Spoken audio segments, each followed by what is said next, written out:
Même pas 2 semaines que j'ai le van qui va déjà se retrouver à la fourrière. C'est la police qui s'en mêle à ce moment-là. Oh putain.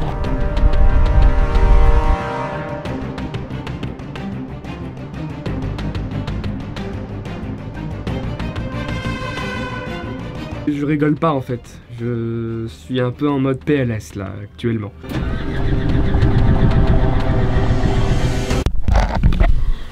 Ça fait 5 minutes que je tourne dans le vide parce que j'ai oublié de mettre le micro, c'est normal, c'est sur la chaîne de l'honneur, c'est normal, c'est sur la chaîne de l'honneur. Bon bah je vais tout répéter, donc je sais pas sur quelle chaîne va circuler cette vidéo, sur la chaîne l'honneur part en live ou l'honneur je ne sais pas, mais en tout cas bonjour à tout le monde. Alors l'avancement du van, qu'est-ce qu'on a de nouveau depuis la dernière fois? Bah on a du bon et on a du moins bon. Ouais, on a un peu des deux pour le coup. Donc le bon, on va commencer par le bon. Alors, j'ai eu pas mal de retours dans vos commentaires me disant « T'as acheté une poubelle, t'as fait une faute là, t'y arriveras pas là, t'as acheté une vraie poubelle. » Oui, c'est un Renault Trafic de 91, oui c'est une poubelle. Mais c'est une bonne poubelle. Et j'aime cette poubelle. Et d'ailleurs, je suis une poubelle, moi aussi. J'aime la poubelle. Justement, c'est un peu le challenge de mettre un peu les mains dans le cambouis, de trouver où ça va pas et de repartir sur quelque chose de clair. Il y en a plein qui avaient peur aussi par rapport à l'embrayage. L'embrayage est nickel, c'est juste que, vu que c'est un petit peu vieux, bon, il y a besoin d'un petit peu d'huile de coude, enfin, d'huile de genou, hein. Donc voilà, les organes principaux du moteur, enfin du véhicule fonctionnent bien. Les roulements que je pensais usagés, par contre, à l'extérieur, enfin derrière, sont totalement morts, donc tout est à refaire. Un garagiste que j'ai contacté est en train de commander les pièces. Donc j'ai une date où il va pouvoir me réparer ça. C'est le 21 mars. Le 21 mars, j'ai rendez-vous. Il me répare ça. Entre temps, il faut que je trouve un pare-choc arrière aussi. Donc pour ça, soit dans un garage Renault, dans une casse, sur internet, hein, quelqu'un qui vend un Renault Trafic pour pièces par exemple, ça ferait l'affaire. Ça pourrait faire entièrement l'affaire. Deuxièmement, les fuites qu'il y avait un petit peu partout. Je les ai trouvées moi-même. En fait, j'ai lavé, j'ai brossé, j'ai lavé, j'ai moussé le moteur dans tous les sens pour enlever toutes les couches de crasse. Je crois qu'il a jamais été nettoyé malheureusement, afin de voir après d'où proviennent les fuites. Et je les ai trouvées, en fait, c'est tout simplement des durites un peu vieilles, un peu usées. Ils font plus tellement leur travail, quoi, c'est tout. Donc ça, c'est le point positif. Le point négatif, c'est qu'il démarre plus. Cette transition est géniale. Voilà, je m'abonne à cette vidéo parce que j'aime bien la transition. Il démarre plus. Ouais, voilà. Ah, c'est pas une vanne, même si on est dans un van. Le démarreur fonctionne, mais le moteur, lui, ne démarre pas. Ça fait pas mal de jours où il y a les fuites qui... Ça coule, donc peut-être un manque d'huile. Enfin, quand j'ai regardé le niveau, c'était un peu limite.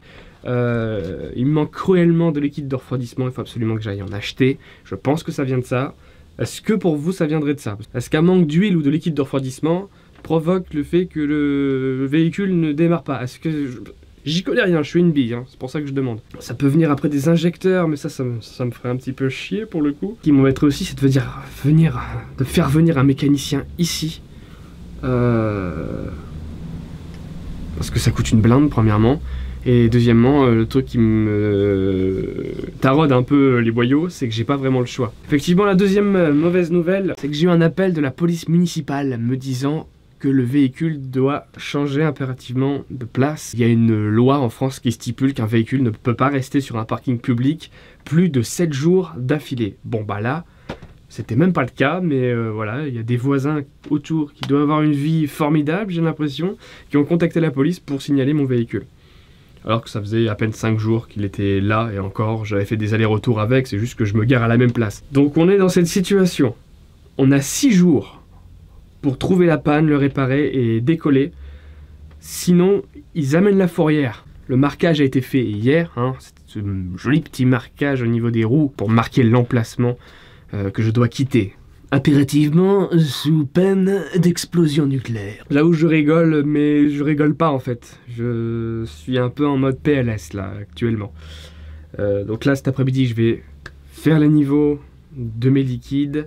J'espère que ça fonctionnera. Il y a une pompe à gasoil, tu sais, c'est les pompes où tu peux pomper avec ta main. Je l'ai fait, hein, j'ai pompé au niveau de la pompe à gasoil. J'ai rechargé la batterie.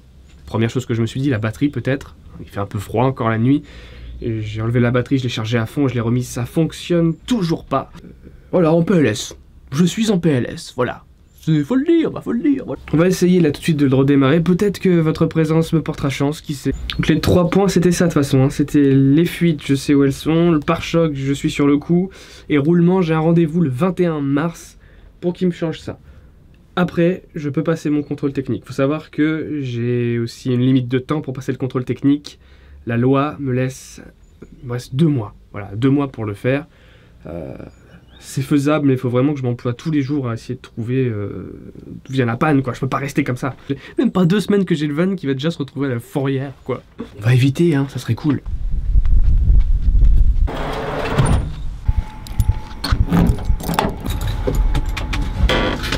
Hop là. Allez les copains, portez-moi chance.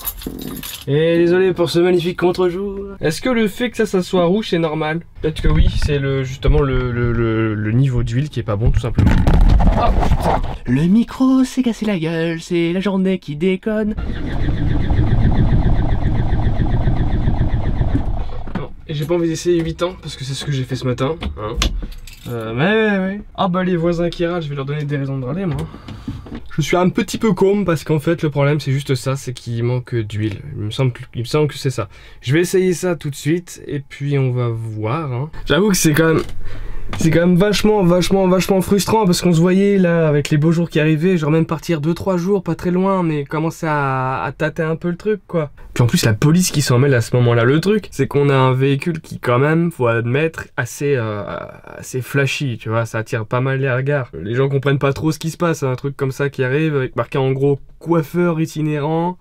Bon, et la police a eu mon numéro en appelant, justement, en gros il y a le numéro de téléphone de l'ancienne propriétaire du véhicule, la police a appelé à ce numéro-là pour retrouver du coup mon numéro ensuite. Le pire dans l'histoire, c'est que non seulement ils ont mis un tracé sur mon van, mais ils ont aussi mis un tracé sur ma 206 dans le parking juste derrière. Faut savoir que c'est un parking d'une 50aine de places.